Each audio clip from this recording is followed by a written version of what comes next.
something we can talk about, but y'all spamming the people inboxes with these weird ass surveys. Let's check it out right now. So this is what is currently going viral. From the Indiana Fever, this is a survey from the Indiana Fever front office sent the fans emails. It said the Fever are sending fans surveys for marketing research again. Meanwhile, they have Stephanie White and Brianna January in the dark closet with 3G Wi-Fi at YouTube with ads for scouting. Facts, bro. Which I got another video coming out about the scouting department. Somebody said, how for me. The Indiana Fever organization has drawn criticism for distributing extensive fan surveys that appear to reveal internal concerns about maintaining audience engagement and understanding their fan base composition. These marketing research questionnaires have sparked debate among supporters who view the inquiries as unnecessary given the team's recent popularity surge. The timing of these surveys coincides with growing speculation about the franchise's long-term strategy and concerns about sustaining fan interest beyond current circumstances. Team management appears focused on gathering detailed demographic and preference data from their expanded audience base. Survey questions include inquiries about familiarity with various professional sports leagues, including men's basketball, Unrivaled League, and the National Football League. These cross-sport comparisons suggest the organization seeks to understand whether their supporters follow multiple athletic competitions or remain focused solely on women's basketball. How familiar are you with each of the following sports leagues? Bro, is they real life sending this to people? We say college men's basketball, Unrivaled, National Football League. They trying to see something, bro. How likely would you be to watch a game on TV? I mean, like, bro. So a lot of these WNBA fans, man, a lot of the old fans really ain't other sports fans. So, like, a lot of these people really ain't football. Additional survey sections explore viewing habits and platform preferences, asking respondents about their likelihood of watching games through different media channels. This data collection indicates the franchise wants comprehensive information about audience consumption patterns and preferred content delivery methods. The questionnaires also probe fan motivation and team loyalty, specifically asking what elements make the Indiana franchise distinctive compared to other WNBA organizations. Response options include players, game experience, fan community, and other factors requiring detailed explanations. One particularly revealing section requests fans identify the first 3 WNBA players that come to mind when considering the league. This question appears designed to measure individual player recognition and influence within the broader basketball landscape. It ain't other sports fans. So, like, a lot of these people really ain't football fans, man. It's because a lot of the WNBA fans are from overseas. Us Americans, we never watched this damn league. I'm going to be honest. A lot of American people didn't watch this damn league. It's rinky-dink. It looked like paper-mache basketball league. They can't make a damn layup. They barely shooting free throws. I ain't going to hold you. I was one of the people that barely watched this league. I ain't going to lie. I didn't start watching women basketball till I heard about this chick named Kate. The surveys include player recognition exercises, where respondents must match specific athletes with their respective teams. This assessment tests both general league knowledge and awareness of current roster compositions across different franchises. Questions about fandom origins seek to understand how supporters initially discovered and became interested in the team. Options include television exposure, social media content, news coverage, and geographic proximity to the franchise location. Many longtime women's basketball followers express frustration with these surveys, viewing them as evidence that the organization fails to understand its core audience composition. Critics argue that management should focus resources on team development rather than extensive market research. I started watching women basketball till I heard about this chick named Caitlin Clark. She wore number 22. She's from Des Moines, Iowa. She's shooting logo threes. I gotta see more. I ain't lying. I just gotta see more. I wasn't here from, the Candace Parker era. Now, Lisa Leslie, she was a big thing when we was coming up because she was always on Nickelodeon. Like I knew who Lisa Leslie was from Nickelodeon. She was always on all that. She was on all the Nickelodeon shows getting slimed. Come on, holler if you hear me, if you remember her getting slimed. Show your... The survey distribution has generated significant social media discussion, with many respondents sharing screenshots and commentary about the questionnaire content. This public reaction suggests the research methodology may be counterproductive to maintaining positive fan relations relationships. Several survey questions appear to probe the depth of supporter commitment and whether fan interest extends beyond specific individual players. This line of inquiry raises concerns about organizational planning for potential roster changes or departures. The extensive nature of these questionnaires contrasts sharply with the team's current popular status and media attention. Critics suggest that successful franchises typically conduct market research more discreetly without creating public relations challenges. If you hear me, if you remember her getting slime, show your age a little bit. She was on Nickelodeon. Who else was on Nickelodeon? Cheryl Swoops. I don't really know who she was. You know what I'm saying? That was when I was little. Like, I don't know, bro. But overall, wasn't nobody watching this damn league like that. I mean, I wasn't a basketball geek like that. I'm going to keep it real. And I just got to be honest, man. I'm not going to be one of these guys to sit here and not tell the truth. Now, this is some more question that was on there. It stated, what is your mind?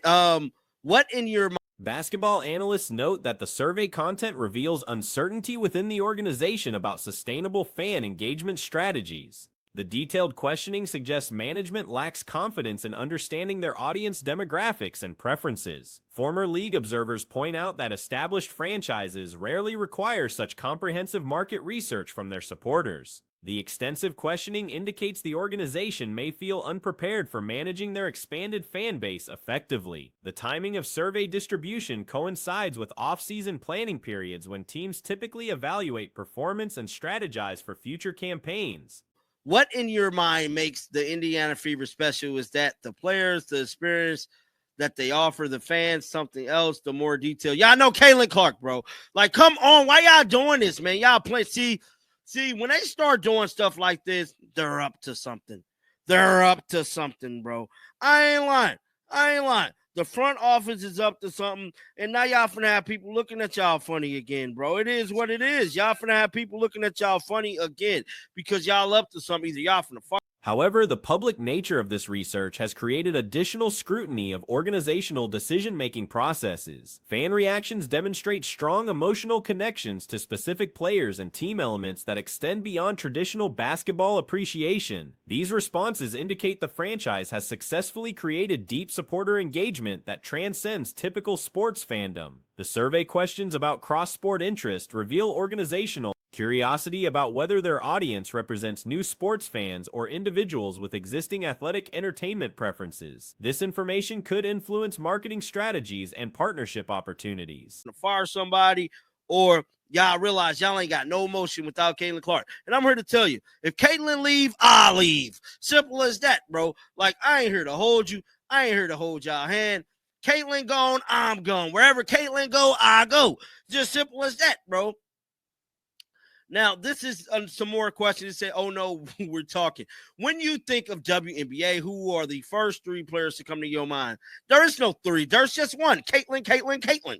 Like, bro, like. Social media commentary suggests many supporters view the extensive questioning as unnecessary given their demonstrated loyalty and engagement levels. This reaction indicates potential disconnect between organizational perceptions and actual fan sentiment. The detailed nature of player recognition questions suggests the franchise seeks to quantify individual athlete influence and marketability within their audience base. This data could inform future roster construction and promotional strategies. Survey distribution methods and response collection procedures have drawn criticism for appearing unprofessional compared to typical professional sports market research standards. Caitlin.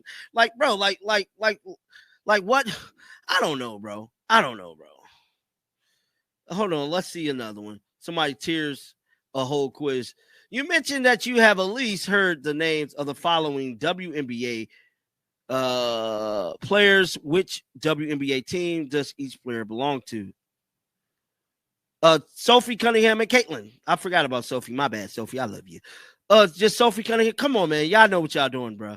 I ain't even gonna read none of the comments because I. Critics argue that the approach reflects poorly on organizational sophistication and planning capabilities. The questionnaire content indicates management interest in understanding fan viewing habits across multiple platforms and media channels. This information gathering suggests plans for expanded content distribution or promotional partnerships. Overall reaction to the survey initiative demonstrates that while fans remain highly engaged with the team, they expect more strategic and discrete market research approaches from professional sports organizations. The public nature of these questionnaires has created unnecessary controversy during what should be a positive period for the franchise. Word from some locals who are usually in the know in the city who believe that Taylor Swift will be attending Gamebridge either for the Fevers game against the Lynx or the Storm.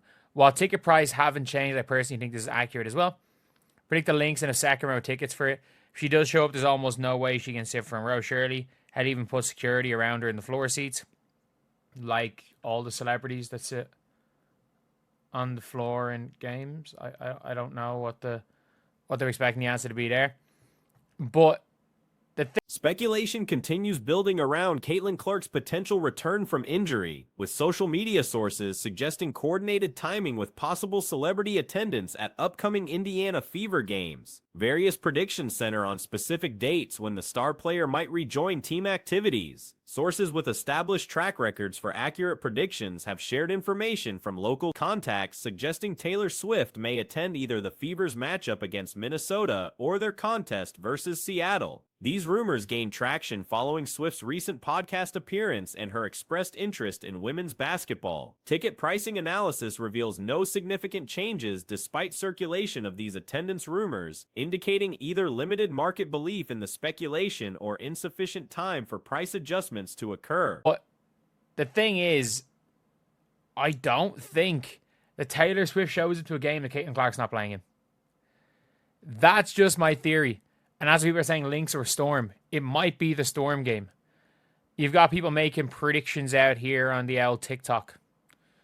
On the L TikTok making predictions here.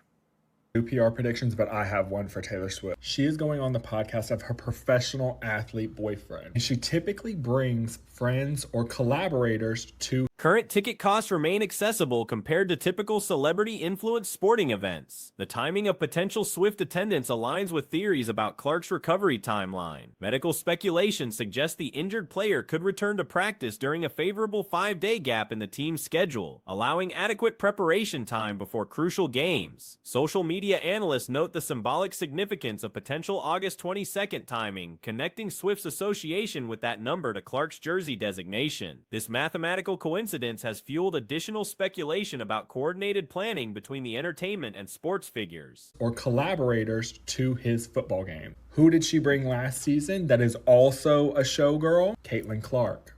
I think Taylor Swift is going to be at the Indiana Fever game on August 22nd. And this might be a hot take, but that would be perfectly in line with when Caitlin Clark is coming back from injury. No one has a clue when Caitlin Clark's coming back from injury.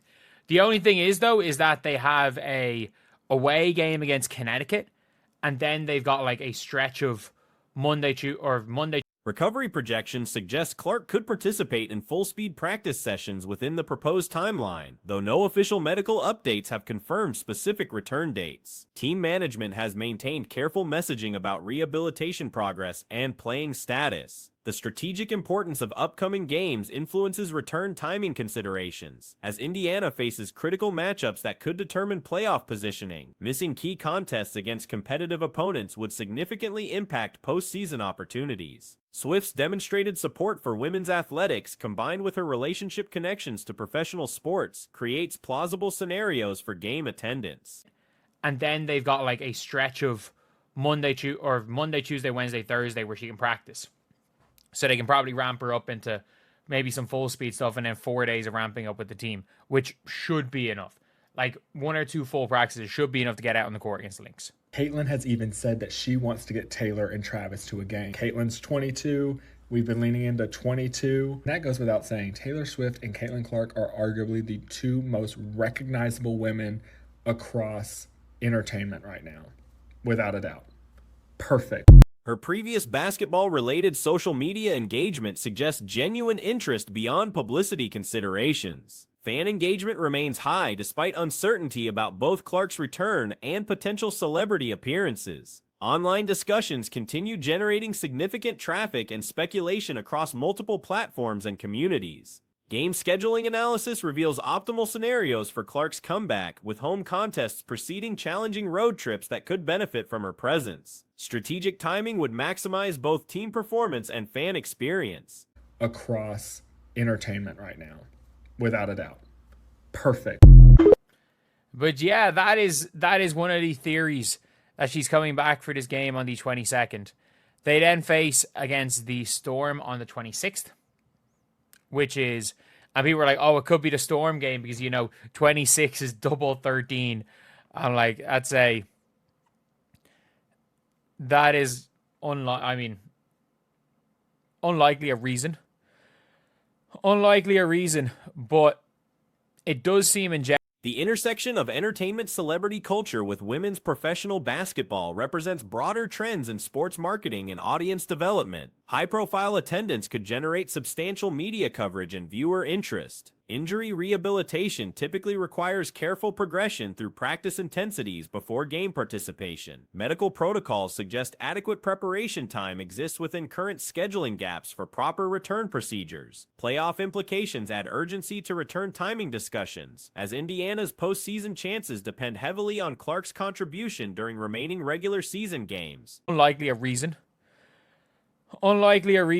but it does seem in general that people are predicting Taylor Swift to attend one of these Fever games. And maybe it could be a case where she knows Caitlin's not going to be back. Caitlin's going to be back, or Caitlin's not going to be back, so we're just going to go to a game anyway. But, yeah, it's supposedly at the end of the podcast, I haven't seen the end of it, Taylor said, now you know.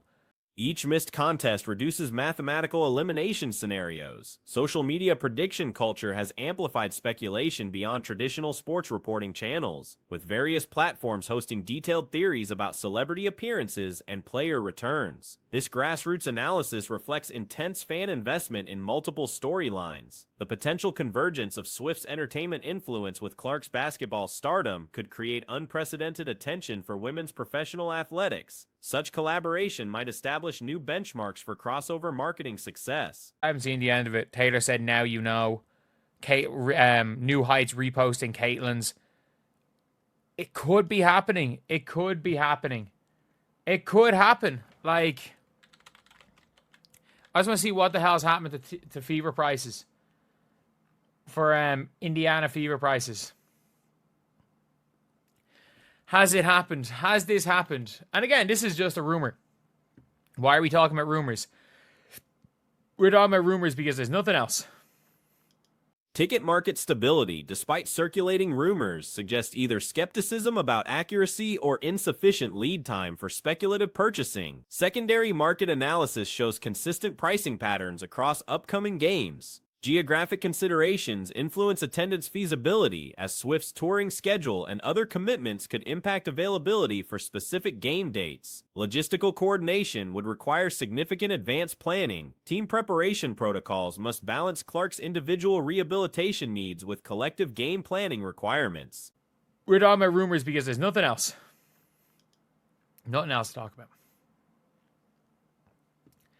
Absolutely nothing else to talk about. So, it is $17 from Gamebridge.